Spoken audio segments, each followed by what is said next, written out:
right. Welcome, everybody. Welcome to the podcast live, People Leaders Roundtable. Thank you, everyone, for bearing with us a couple of minutes. We were just getting started here. Let's bring this incredible panel into today.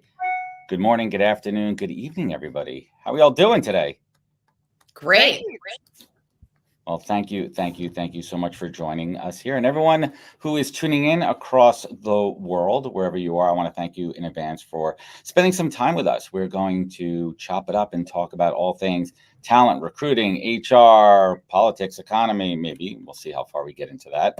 Maybe we'll poke the bear a little bit and see what happens. But first and foremost, I'd love to introduce my esteemed panel. We will start to my Hollywood squares.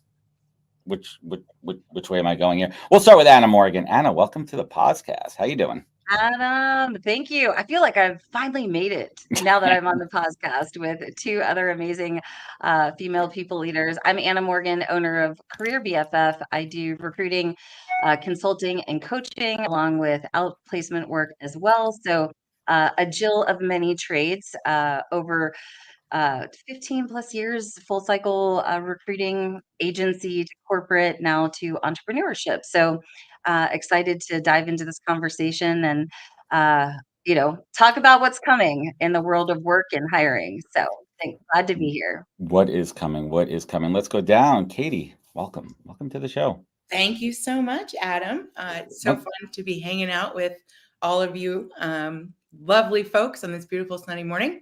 My name is Katie Evans Reber, and I'm the Chief People Officer at Gladly. I've been in the people space for almost 20 years, worked at a number of different startups and seen lots of things and lots of trends in the future of work. And I love thinking about that stuff, and I love to talk about it even more. So happy to be here. Well, awesome. And we're waiting for our third guest to join us back. And I think she's having difficulties. That internet signal needs to go from Europe, and it goes under the ocean, and it crawls, and it works its way through back to the Anyway, we're going to get to. So, Katie, you brought up something interesting too. You everyone here, we've been around the block for a little bit, some a little bit more than others, but I think that's an advantage because you've seen the trends and you've seen the cyclical element of what we do here in hiring. And now obviously it differs from industry to industry. So I want to start by boiling the conversation up to the 30,000 foot view and talk about just generally the market.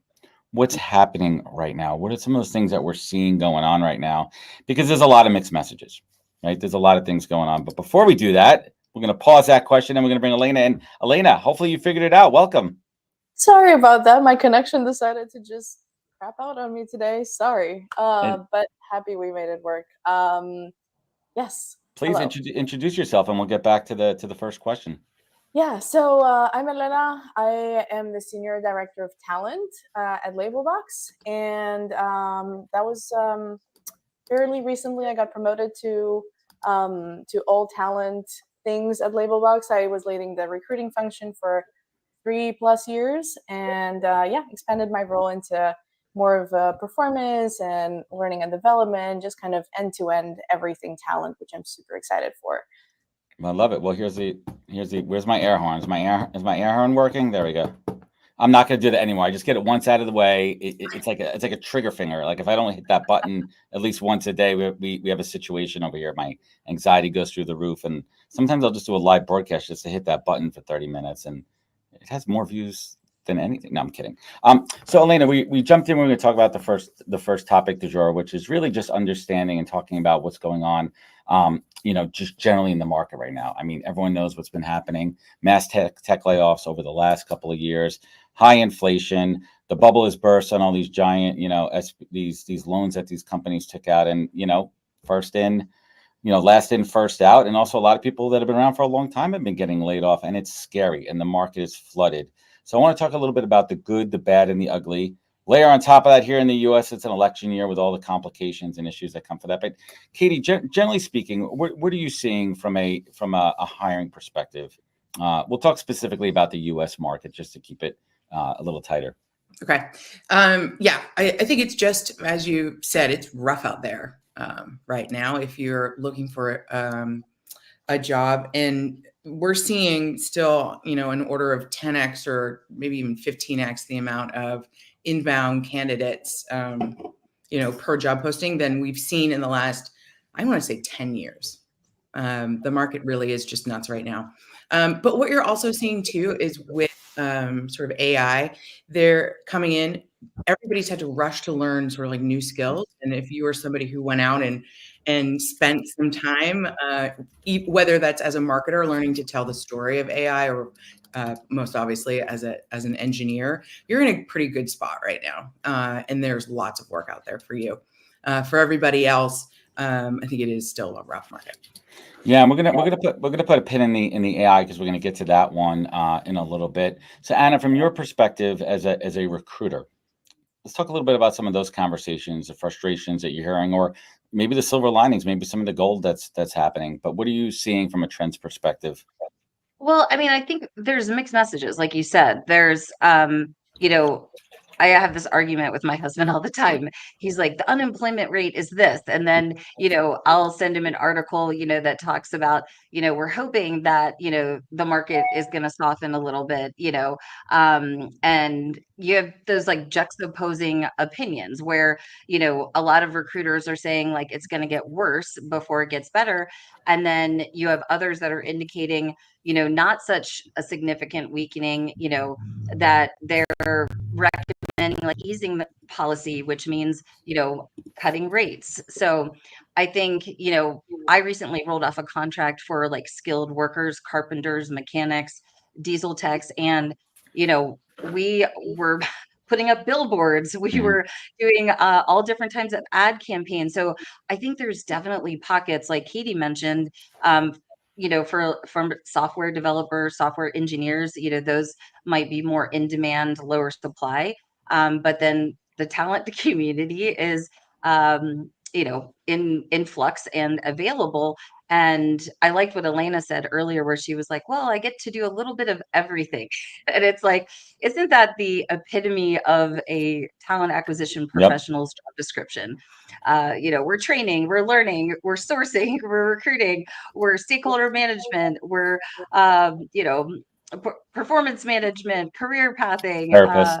college recruiting, the whole 9 yards. So I think the most important thing is that, people stay where their feet are planted and, are leveling up their skills and keeping their networks really warm, and just aggressively networking and staying top of mind and kind of piecemealing work together at this point, especially for the TA community.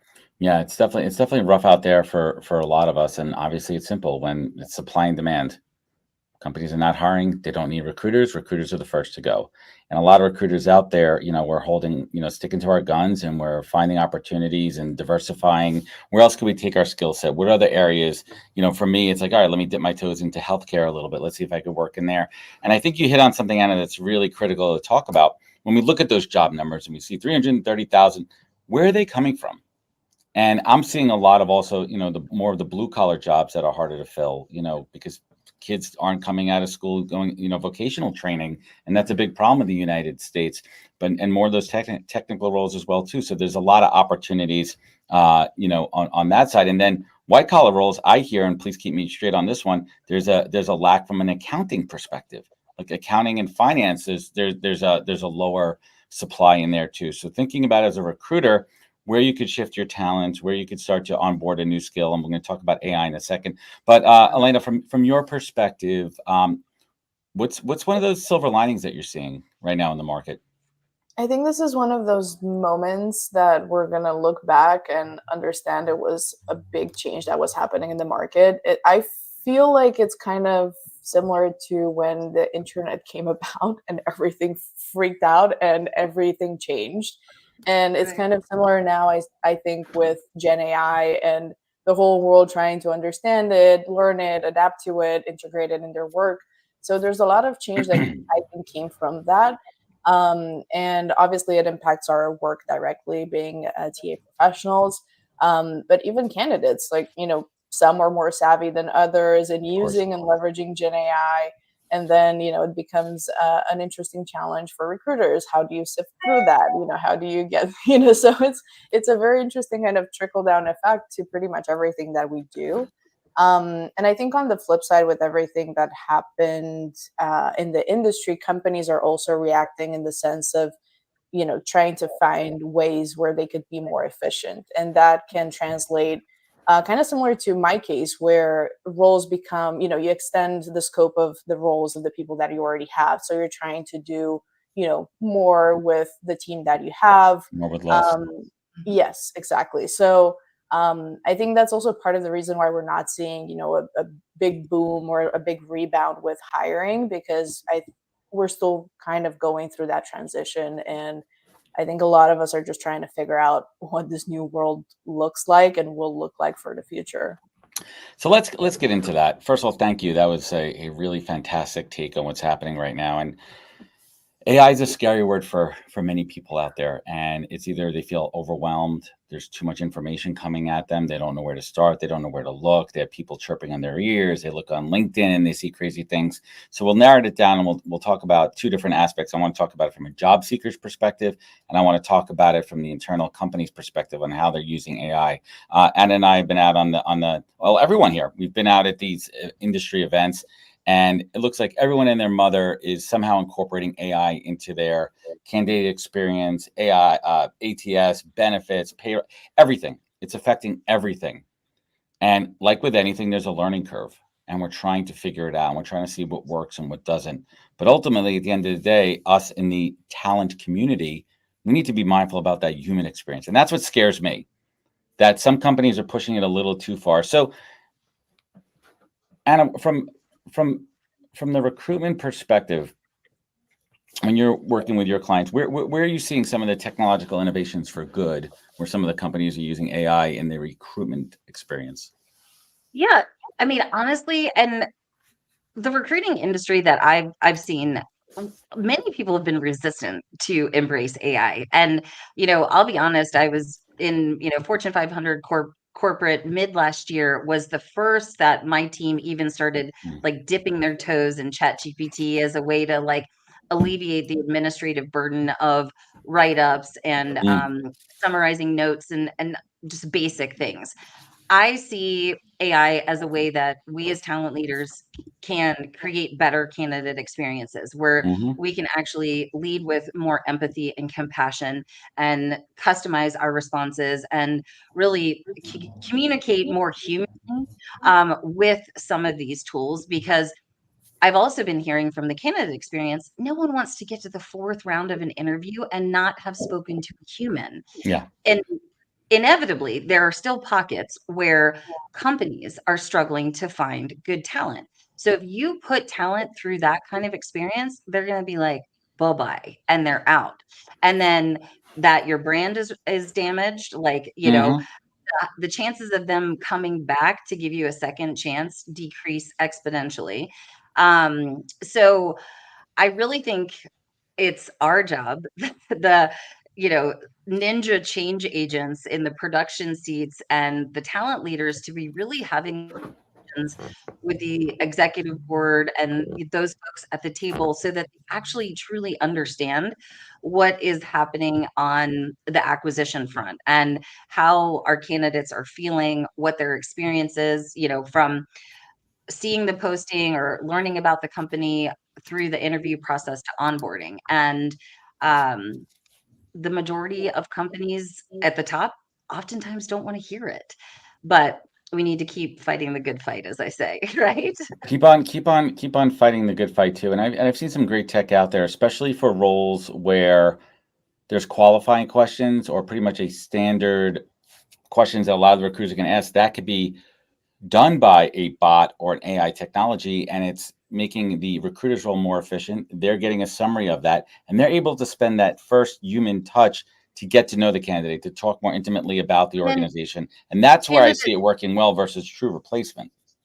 Yeah, and I just want to piggyback on that. Candidates aren't worrying about, should I ask Anna about benefits or 401k or how the company is involved in the community, what their mission, vision, and values are.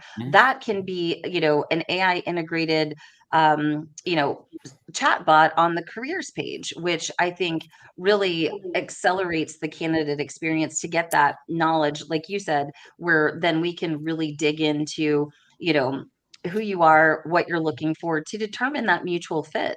Mhm. Yeah, absolutely. Katie, what are you guys doing as best as you could tell us? How are you testing and utilizing and integrating AI into the search process, the candidate experience, employee experience? Yeah, well, I think Anna, you said something really sort of interesting, and I think that's really around the sort of mutual fit aspect. I think that AI is helping candidates match faster and sort through Glassdoor reviews and other sources of information on the company to see if they even want to, apply. And really, I think, especially with this generation that's coming into the workforce right now, it really is about this like mutual home, this mutual fit idea. I'm interviewing you as much as you're sort of interviewing me, and especially with this generation coming through, they do care about stuff like social corporate responsibility. They want the company to have a point of view, and more than even perks and things that we used to see, especially in the tech industry over the last 10 years, it really is about those like socio-emotional aspects of a company that draws folks in, and Gen AI is helping make those matches. Yeah. And has there been a technology that you tested that you've decided for whatever reason, and I'm trying to name and shame the company, Yeah. the product, but more so like, hey, we tried to do something to make the recruiter's job more efficient, and it turned out to be detrimental or negative because X, Y, and Z. Are you Yes. guys testing and learning? Oh, totally. So I think maybe a great. We are getting so many inbound Sure. applications that it's pretty hard to like go through 1,500 or 2,000 applications for one marketer role that's open. And so we've definitely been testing AI filters and sorting. Mhm. The problem is we don't know how good it is. So That is a problem. we had to do both, right? And in the beginning, until we find a tool that actually, and all of these tools are so brand new that of course none of them are perfect, and they're a little quirks. But what we really don't want to happen is like, we don't want to miss the one candidate in that pool who is the best candidate because for whatever reason AI filtered it out. We also don't want the AI to introduce any bias into the system. So like we have to be really careful that we're still we have underrepresented group touch candidate first touch metrics, and we want to make sure that the AI is not disparately filtering out or impacting folks from underrepresented. And that's what we're figuring out too. And again, with AI is data in, data out. You're feeding it with the data, and it's still learning and it's still evolving, and it's all about the inputs there. And you mentioned something very interesting, and I was going to touch on a little bit later, but it's the pipeline right now, right? Mhm. This massive influx of pipeline where there's so many candidates coming in because they're out of work and resources are constrained on the other side. So how do you balance, Elena, how do you balance utilizing some of these filters to, dare I say, skill rank? And skill rank's a double-edged sword on that, because some candidates truly have it and they're represented well in their resume. And then others are using certain new AI tools, job seeker tools out there, which are literally scraping the job description and putting it into the resume, whether it's true, embellished, completely false. And it's making our jobs harder, but it's a game. Everything's gamified right now. Elena, what are you seeing out there, and what are you guys using? How are you dealing Yeah, with this fire hose in our face, right? It's crazy. it is a little bit of that, I think. But I think Katie mentioned something really important too. All of these tools that are coming out, and even existing tools that we have had and used, everyone now is trying to incorporate some sort of AI dimension to their offering. And in my experience, as you all said, they are all in the beginning. And so it kind of, even that, trying to figure out what tool to use kind of puts a burden on my recruiters too, because as Katie was mentioning, they need to do both, is to assess, is that tool good enough for what we need, but also we don't want to miss out on candidates. And so I think it's the pressure is really on the recruiters to still add that human touch, test tools, and still move the pipeline fast and make a hire as fast as possible. So I think it's important to understand their role into that and how their job is impacted by everything that's happening. But coming back to your question, Adam, it's interesting because we've had, like, in the past, there's there's always been some sort of advice on how to, do your resume, how to format it, how to, get whatever keywords from the job description that you're applying. It's just now it's a little bit on steroids. So some people, some candidates Too might seem much. like the perfect candidate, yeah, and it is what it is because of all of the tools that they've used to create their profile and their resume. I feel like that's fair game, right? Like, you can't say that's not okay either. So we just need to, again, kind of find our balance for ourselves and for our company and like what we're looking But- for and for the recruiting motion. So it's yeah, I think it's still an exploration for us. We're trying to not get too ahead of ourselves with all of the tools, and still my recruiters still look at pretty much everything that comes through. And it is a burden. It is high volume, but Right. It's making our job harder in some aspects too, because you're trying to suss out if they really have the skill or not.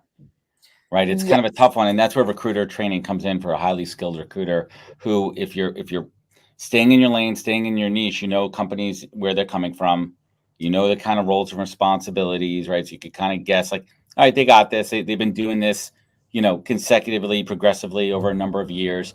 And you could kind of sense like that just jammed in there. They just wedged in, hey, I'm a expert at X, Y, and Z. And it's like, where? What company? So my default is to always urge candidates. I go, listen, let's keep it real for a second here. All of us here, at some point in our career, we pump up our resume a little bit. We might embellish it a little bit to make it shine, right? But we're not falsifying information. We're not doing that. We're staying true to who we are and everything. And that's what I gauge candidates.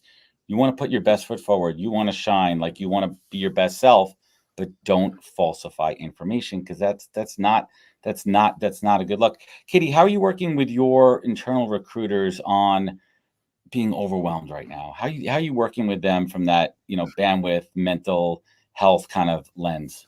Yeah, it's tough. I mean, we actually have a number of roles open right now. We have we hired 25-ish people last quarter, which is not that high volume for us, but in this market to have open roles at all is pretty incredible.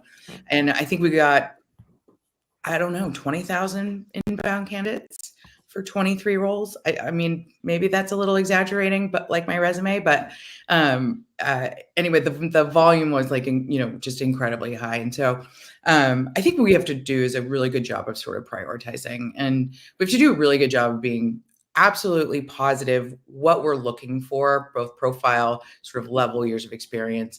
And we have to be just very aligned across the board. Otherwise, I mean, the time to fill a role is actually exploding versus, even though the market's so hot, it's like the time to fill the role, because there's so much choice and hiring managers want to see so many more candidates than they did 3 years ago. So it's just taking longer. Like the interview process is just expanding. Yeah. Well, let's riff on that for a second there. I mean, I could speak firsthand that too, that hiring managers want to see more candidates because the talent pool is expanded, and it's come down to like decision, process paralysis to a certain point, thinking there's always going to be someone better. There's always going to be someone better. We haven't looked through all of them. We haven't, looked at every candidate that has applied. And it's rough, and it's causing negative effects internally in the teams that maybe due to attrition or turnover, people getting let go, what have you. Folks are doing 2-3 times the work before. You're going to lose current employees.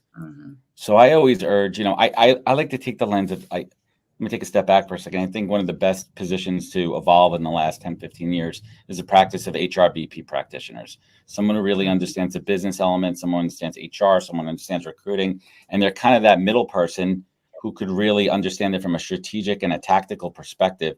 And I've seen some of the best come in and say, hey guys, like, I think we're good here. We have great talent in front of us. Just make a freaking decision, right? And let's keep it moving. But Anna pinged me on something interesting too, which is the pipeline, right? There's so many candidates that are just flooding the pipeline because of Easy Apply and these other AI tools that are auto applying for you. Yeah. How could we, the three of us here representing the TA community, 4 of us here, sorry, and I can't count today, and just be champions to say, hey guys, if you're not at least X% qualified? Do we dare even say that at this stage? Like, hey, listen, if you're not at least, I kind of say in this market, 75% qualified, it's probably not in your odds just because of the volume. And it's a general comment. Would you agree with that, Anna? Yeah, absolutely. I mean, listen, we've been making disposition decisions for 20 plus years. Like, we know how to do this, and we know how to partner with the business and make decisions in the best interest of the business. However, with this inflow of talent, I feel like this is where decision makers and organizations really have to wrap their arms around recruitment marketing, because I don't know, I'm guilty of not realizing, or at times like running searches within my ATS, right? Like, I worked on Workday forever, which wasn't very supportive of actually finding people in the ATS. But what tools, and this is where Gen AI can help, that we can segment out and pipeline this type of talent. Because I can't tell you how many times, I thought I was going to move forward with someone, and then a life situation happened and I was able to bring in my number two, right? So, how can we keep those conversations going with top talent that are interested in the brand and the employer we represent, and not having to start all over, right? So that when we're ready to open that position, we've got warm, engaged people. Then we also can command the conversations with the hiring managers more easily, because we have a little bit of history with this person, and we have more market insights too. Like, the whole just interview to interview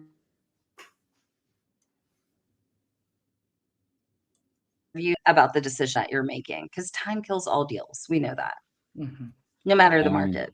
Time kills deals. Time kills deals.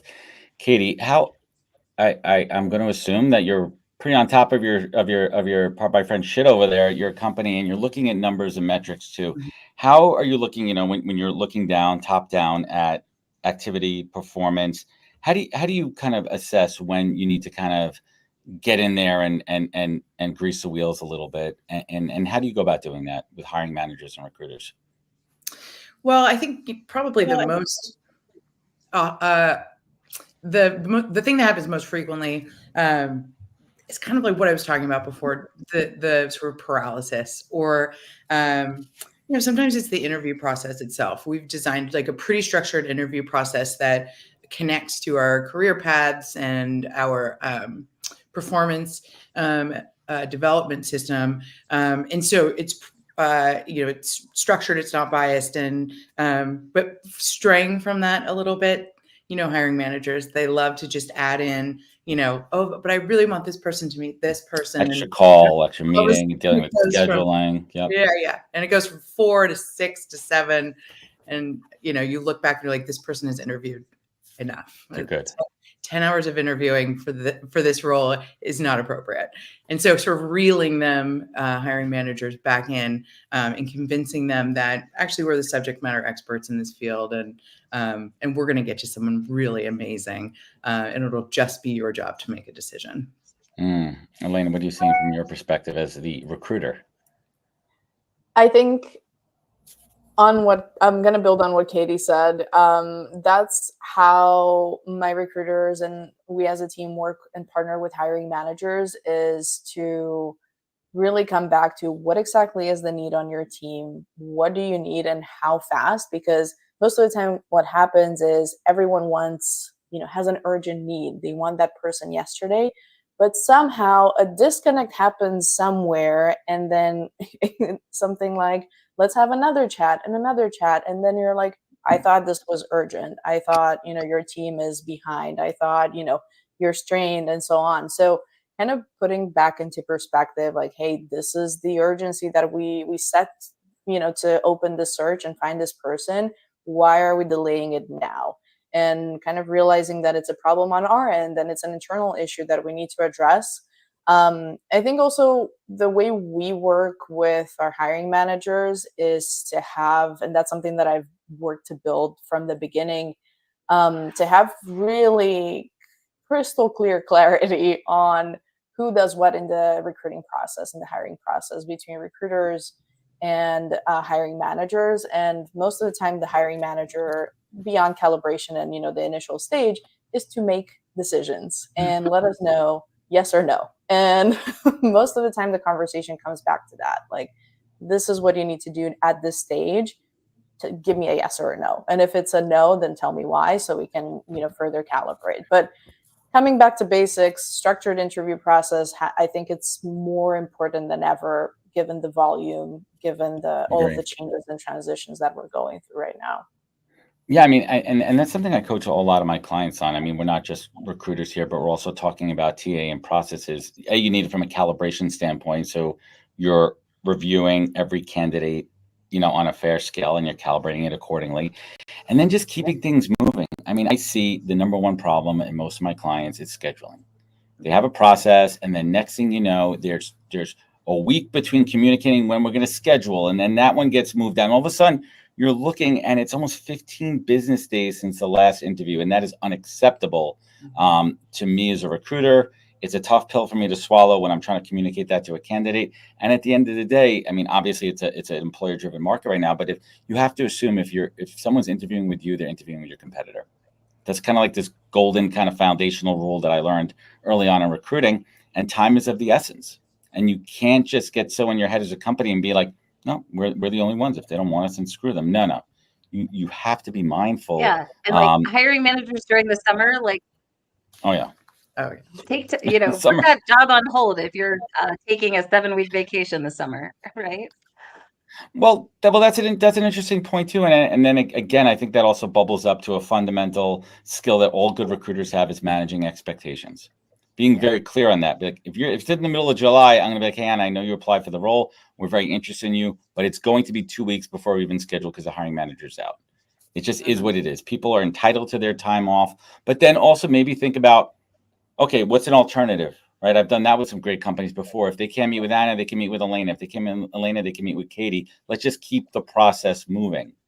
And it comes down to quarterbacking and making those good decisions. So I want to switch gears for a little bit here. And I'm just curious, Katie, from your perspective, I'm going to throw a little wild card in here. We're in an election year here in the United States. How do you see that affecting the overall job market from a hiring perspective? And then second part two, any like issues in the workplace when it comes to politics? What's kind of your thoughts on politics in the workplace? Two-part question, and I'll bounce it off of everybody so everyone can chime in here. I love this question, and I love that I get to go first. So the first part of your question, how do I think the presidential race will sort of impact, the market? I think we're going to have to see how the markets react to who looks like they'll be the front runner. I think it's going to be a very close race. And I think that inflation is not going to react, in my opinion, directly as a result of the one way or the other, up or down, right? Directly as a result of the race. But I do think that in the back half of this year, the sort of cutting of rates hopefully frees up sort of like the VC capital that's just locked up sort of like in the world right now, because that's really, I think, the biggest driver, especially I'm coming from a tech perspective, obviously, but like biggest driver of the market right now is really that locked up VC capital.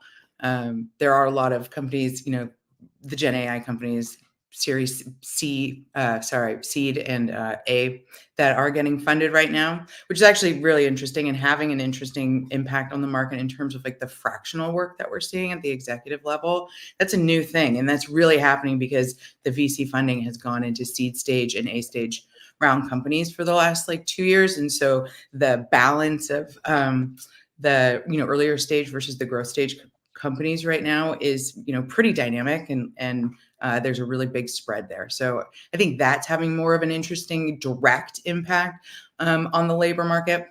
In the workplace, it certainly is distracting. It's certainly at least in Gladly or in a culture that I create, you're encouraged to talk about it, and we very intentionally create an inclusive environment where both opinions and both sides are, equally respected.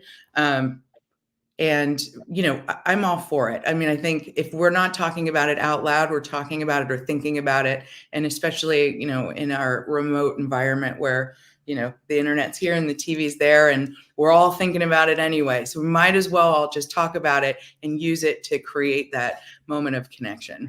That's an interesting perspective too, Elena. Like one of the big pieces when I talk about DEI and B, when I talk about diversity, it's not just the outward appearance or religion or sexual orientation, anything like that, but it's diversity of mindset, right? Like I think most of us would agree, hopefully, that we don't want to work with a company that's yes men and women and everybody. Like we don't want just yes people.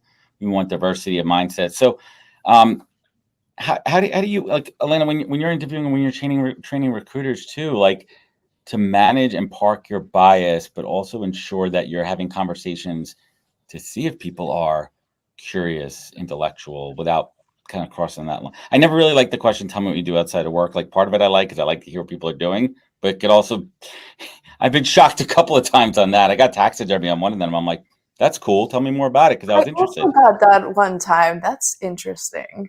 I hope it was the same person. I don't know, or maybe not. Right, but you get interesting questions because I want to hear what gets them excited. I want to hear about it, but it could also be a Pandora's box on some interesting candidates. Yeah, I think, well, obviously politics, religion, all of the super highly sensitive subjects you don't want to directly ask. So we all hopefully are in agreement there. But for Labelbox, one of our core values is craftsmanship.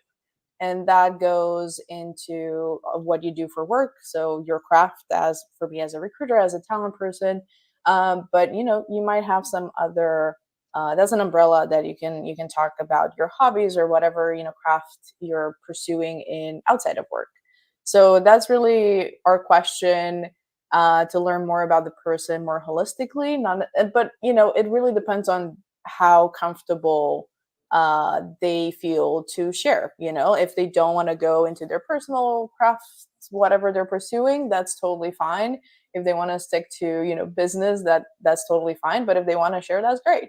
So I think it's important to respect everybody's comfort level when it comes to sharing. And obviously when it comes to my recruiters, I think they're very plugged into our culture, so we have a good sense of when to back off, when to maybe push harder on certain questions or follow up and dig deeper. But it's that's our umbrella. That's our point of approaching that. Here's my follow-up question to you.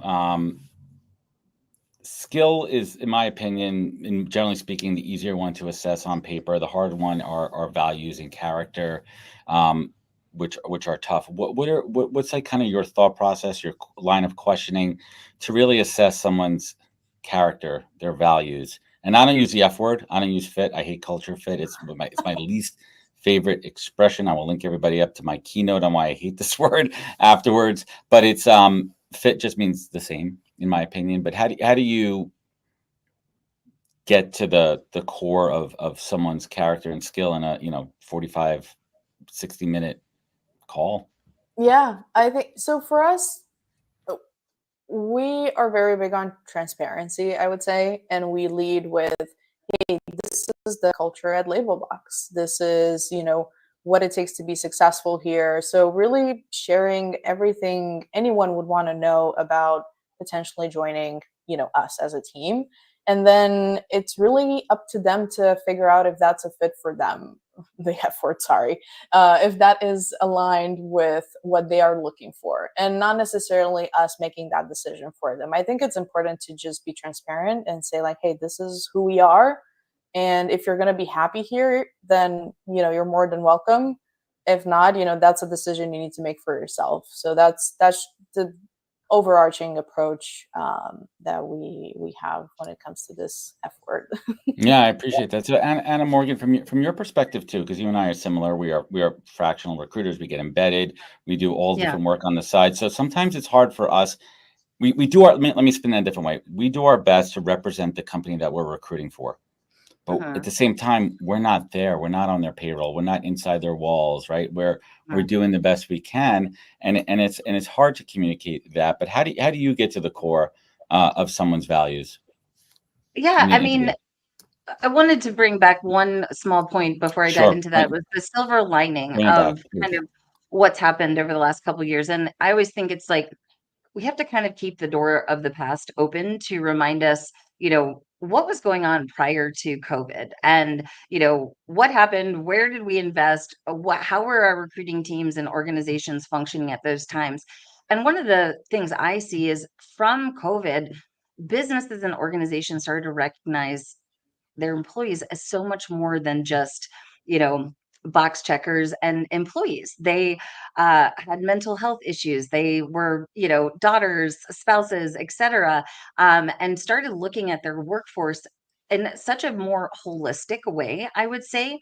So, as a recruiter that's representing a variety of, different clients, some of the ways that I really get into a day in the life, because transparency is hot right now.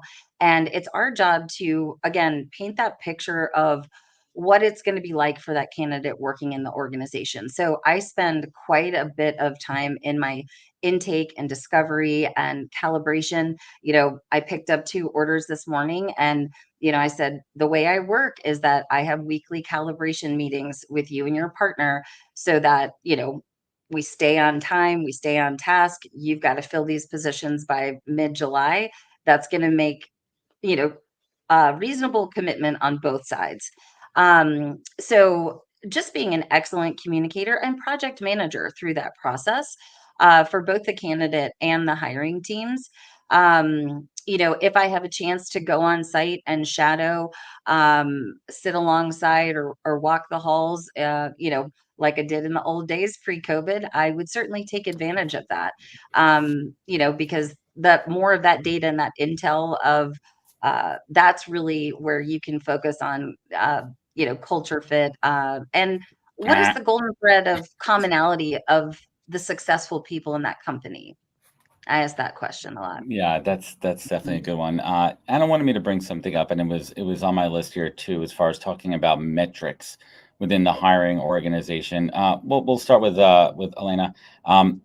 This metric of quality of hire. There's speed to hire. Which I hate because it's just flawed with so many external BS factors there. But quality of hire is an interesting one. It's almost like a baseball term called WAR, which is wins over replacement, right? Like, how much better is this person doing than the person before that? Which is like, you know what? We're talking sabermetrics and like the quality of hire. Quality of hire. Is that a metric you guys use, or just generally speaking, is that something that you embrace? And if so, how do you use it?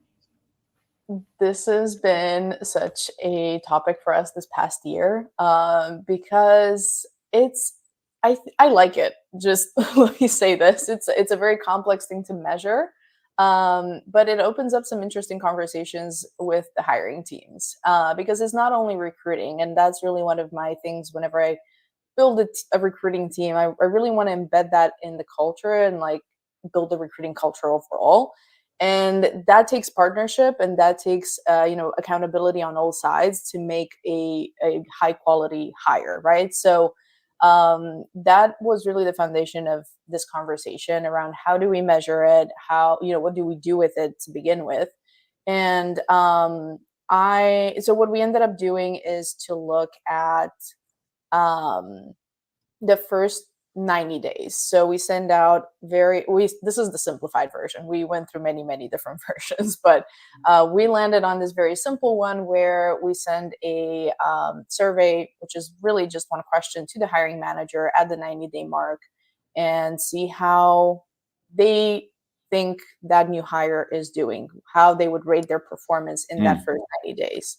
By doing that, we really uncovered a few interesting things. We uncovered that in certain teams, there was no onboarding plans. And so we went and put those together.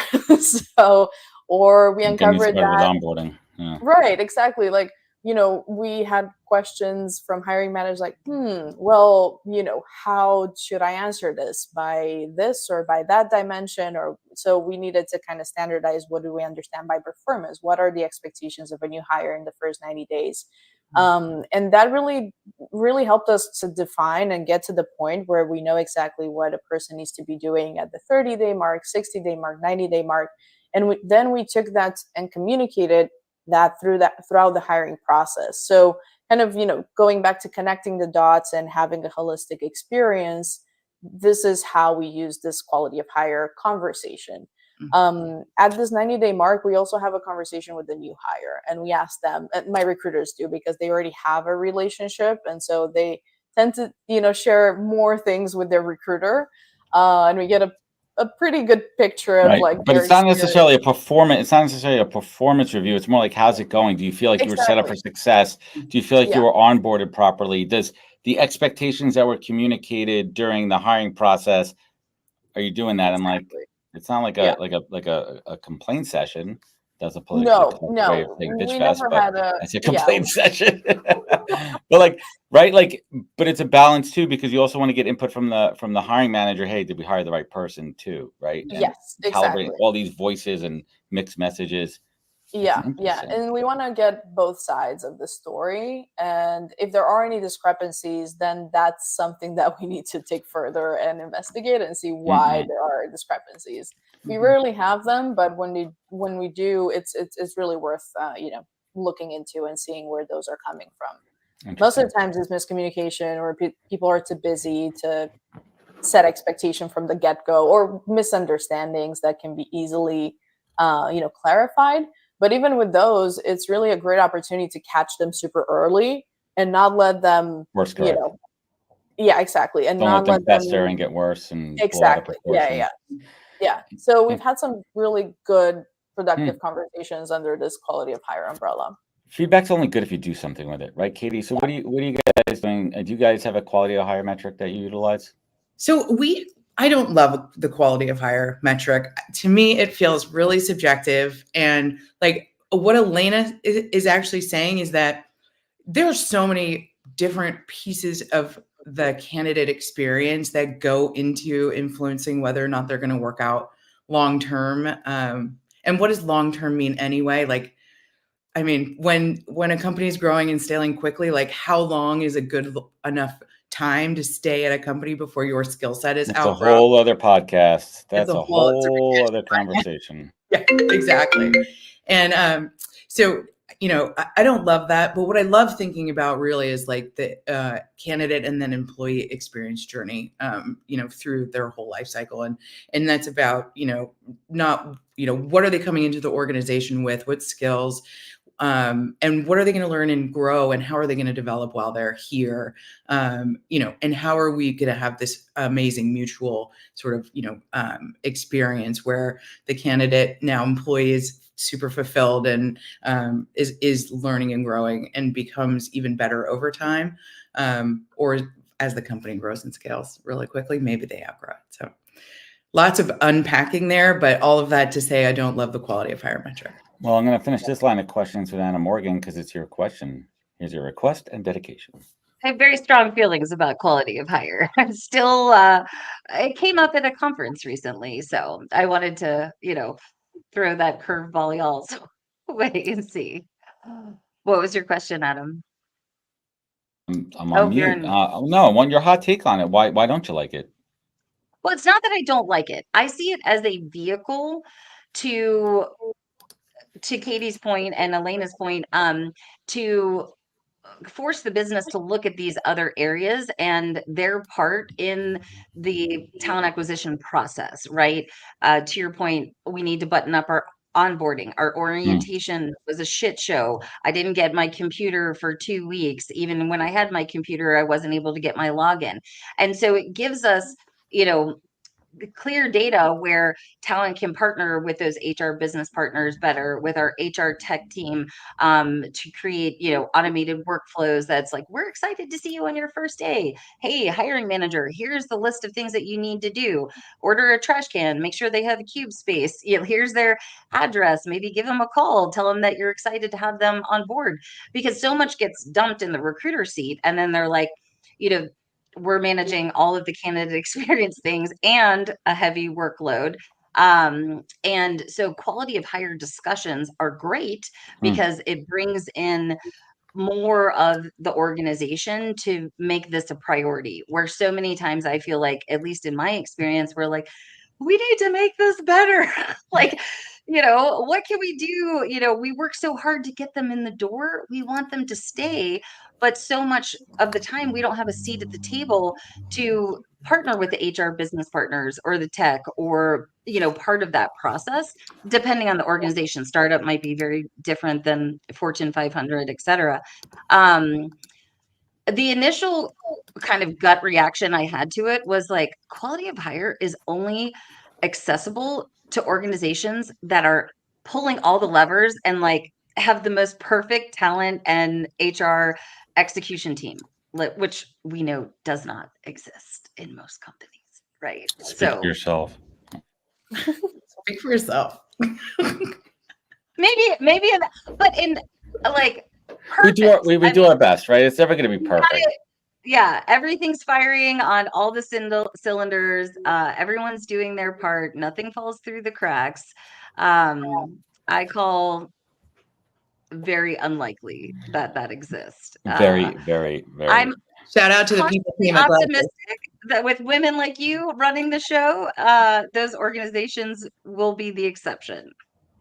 Well, we are getting towards the end of the show here. Oh, no, not done yet. We're going to stop the end of show music because we have a final question that I like to wrap the show up. This has been a fantastic conversation. I could probably do this for another couple of hours and just keep hitting on every topic there. But I think the question that kind of keeps it really topical, we're going to start with Elena. We're going to go around the horn here, and I'd love to know what is keeping you up at night these days, and then just wrap it up where tell folks where they could find you, where they connect, where they could learn more. What keeps me up at night? Work-wise. Work-wise, yes. Dogs, Thanks for kids, clarifying. nightmares. Trying to think about the lotto numbers. I do that sometimes. I'm like, I'm just gonna go run to the store. No, I don't. I think for me is really balancing the capacity of my team with the ever-evolving needs of the business. I think, especially in the past year, everything has started to accelerate so quickly, and like so much in terms of, just changes in the business, changes to the needs, like hiring, we're not hiring, we're hiring like 10 times more, so trying to always make sure that my team is fully equipped to handle those changes, manage those changes. That's what keeps me up at night. Katie Evans Reber.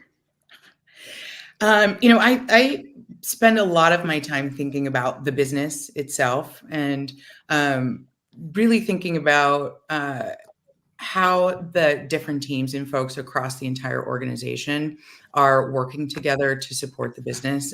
And I think in the last just couple of years, it's been so hard to predict what will happen from a macroeconomic perspective across the whole year, that really it's just sort of keeping everybody marching in the same direction and excited and engaged is the thing that is continually on my mind. Awesome. Thank you for joining us today. Where could folks connect? Where could they learn more? For me? Yeah. Well, I'm here. So I know you can find me on LinkedIn, all the regular social posts, and, come connect with me. Come connect with everybody here. And Anna Morgan, bring us home. What's keeping you up at night these days besides dogs, kids looking for bathing suits, trying to figure out what to do with them? It's summer break in Hotlanta.